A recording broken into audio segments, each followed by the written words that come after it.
Today at Quantico Marine Base in Virginia, an unprecedented gathering of American military leaders who were summoned from across the country and the world for a quickly called meeting to hear from the Commander-in-Chief and his Secretary of War, Pete Hegseth.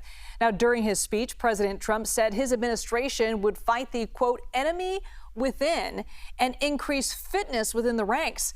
But he also praised the military's might under his leadership. For more on this, let's bring in retired U.S. Army Major and military analyst Mike Lyons. Thank you so much for joining us, Mike. There was an emphasis on improving the physical fitness of American troops in this address.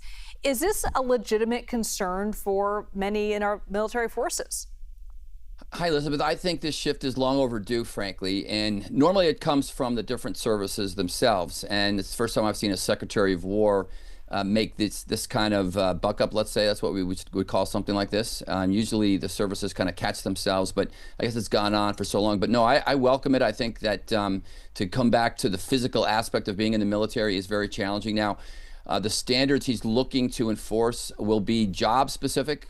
So if you're a Delta Army Ranger, they're going to be one set of standards, likely more difficult than, let's say, clerks or something else doing other jobs. But the bottom line is he's all about standards, reinforcing how you look. You've got to look like you're a soldier, no more beards. So I think overall that's a good thing. It's a net positive because I do believe the military did slip away from that for the past, let's say, generation.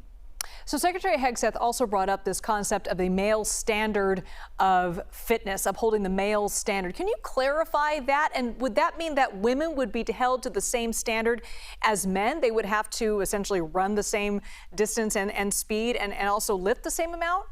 Yeah, let's a little back to the future. You mentioned 1990. That was the military I came from, and it just had to do with those combat units that we were in that didn't have females as part of them. And likely it was, first of all, against the law back then, but now the standards, the physical fitness standards that were applied back then will be used today.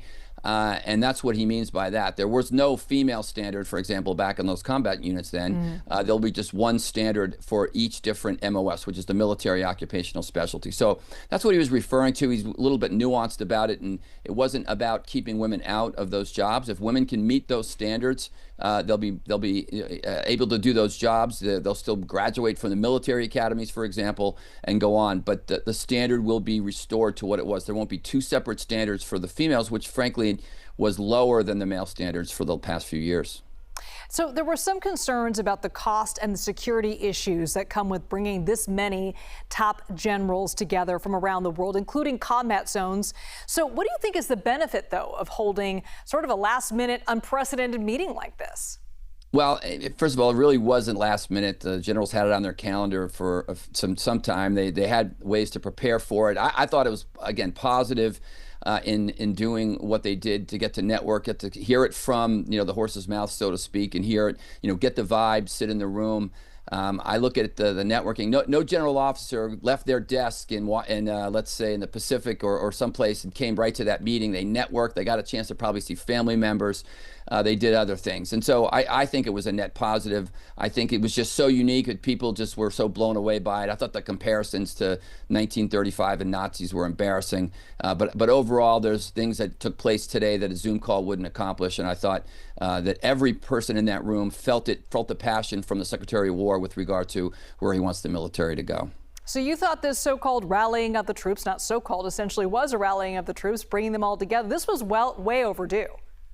I think so, and something that, again, was so unique. It happens at the division level and the corps level. It happens lower when some of those general officers, when they took over their commands, they likely called their leadership together. So it's just never happened at the very top level as we saw it. Ignore the things about security concerns. No one was launching a rocket into that facility or anything like that. That was not going to happen. There was no issue there. The military moves all the time, but it happens at the lower level. What he pulled off was interesting, unique.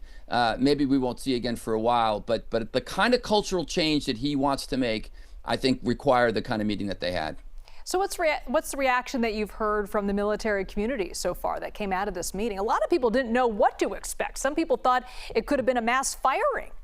Right. Yeah. If he had made them sign oaths to the president, then sure, I'd be the first to say that that was not the intent of this meeting. But I could tell you this. I heard someone ask a general officer a question. So what do you think of what's going on with the Trump administration right now? And the general officer gave a very direct answer. He said, my job is not to understand how orders are and what I think about them. My job is to execute legal orders. And I think that's what every general officer is doing right now.